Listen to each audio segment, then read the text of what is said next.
Welcome to Excel for Work video 6. Relative versus absolute cell references. So if in your practice book, please go to the worksheet called practice, open that up, and you'll see in front of us we have a small little table that we're going to be working with. Now, if you've ever tried to copy a formula in Excel and suddenly you got the wrong answer, this video will fix that problem permanently. This happens because Excel changes cell references automatically. And sometimes that's helpful and sometimes it's not. By the end of this video, you'll understand exactly when Excel should change references and when it shouldn't. Now, relative reference is the default behavior in Excel. So the best way to show you is to go along by example. If you look at our table, we have 3 items: pens, notebooks, folders. We have quantities and we have the price of each. Let's say we want to get the total value. So let's go ahead. We're going to go to D2 because we would like to add B2 and C2 to get the total. So those we're going to need to times. So we'll go equals, select B2 times and select C2. Press enter. And we get a total value of 50. Now we could go down the rows and put that formula in for each and every one. But an easier way to do it would be to click on the formula that's already inserted, hover over the bottom right hand corner until it changes to this black arrow, left click and drag it down. You can see now it has copied that formula down to do the same formula in all the rows below it, which is great. If you double click on a cell with a formula, it will show you where the cells are. And yeah, Excel is telling us it is B2 times C2. This is great. Let's quickly go add in our sum to get our sum figure here. Close the brackets. And we get 222. Now, this is the default behavior in Excel. This formula multiplies quantity by price. We've copied the formula down, and you'll notice Excel automatically changes the formula to B3 times C3 and B4 times C4. This is called a relative reference and is the default behavior in Excel. Excel assumes that you want the formula to adjust as it moves. And this is usually what you do want. However, let's say we have an example where we now want to get the tax value for the total. So we have a tax rate of, let's say, 15%. So now if we want to calculate the tax, we need to add it. So our formula will be equals B2 times C2 times, and we can select the cell, in this case H1, because that will be the tax rate. And we can press enter. We can see correctly it gives us 7.5. So let's go ahead and let's copy this down. As we drag this down, we'll notice something happens. Clicking on the cells, it will show you what it's doing.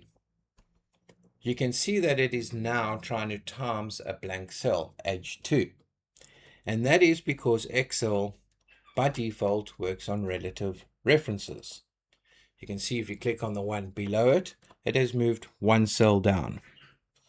So, let's say we add in 10% tax here and 12% tax here. Well, that would work, but it's not what we want. We could go and put 15 and 15 and get the figure. However, there's an easier way to do this, and this is called absolute referencing. In this formula, we want B2 and C2 to stay relative. In other words, we want them to carry on adding as they get dragged down. However, we want the VAT or tax total on that. So if we go here, and we can see that we have our tax rate in H1, we can simply go to the end here, go to the last formula. We already know B2 and C2. We want them to be relative. We can put in the dollar sign before the H and put in the dollar sign before the 1 and press enter.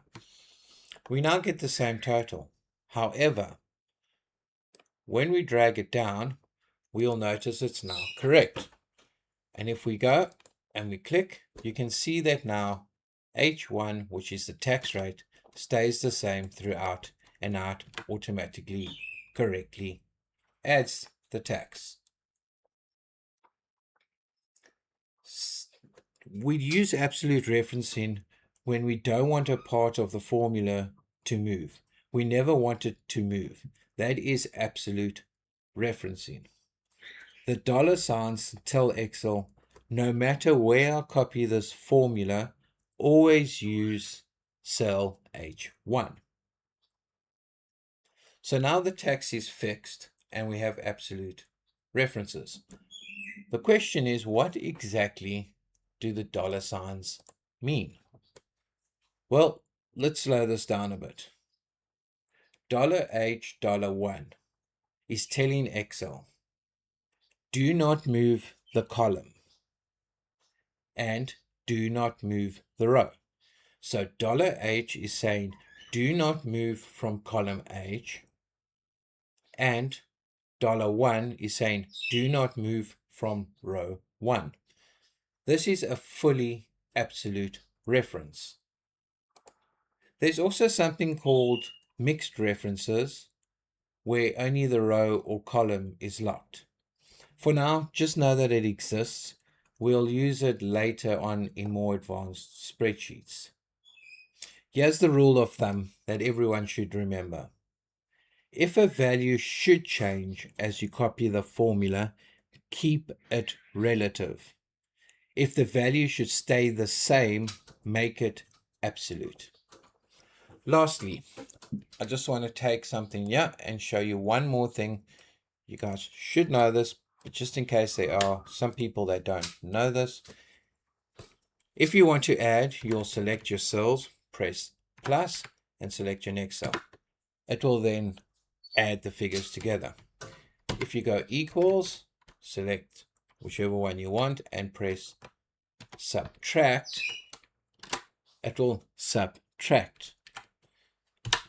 If we go ahead and we want to multiply, we'll use the star, which is above the 9 on the numpad, and it will multiply. The same works for division. You use the slash right next to the star above 8 on the numpad, and it will divide. That's just extra in case you didn't know that. So in closing, relative and absolute references are not advanced. They're all about control. Once you understand this, Excel becomes predictable instead of frustrating. In the next video, we'll use this knowledge to sort and filter data like a pro. So that's it for this lesson, and I'll see you in Excel for Work lesson 7.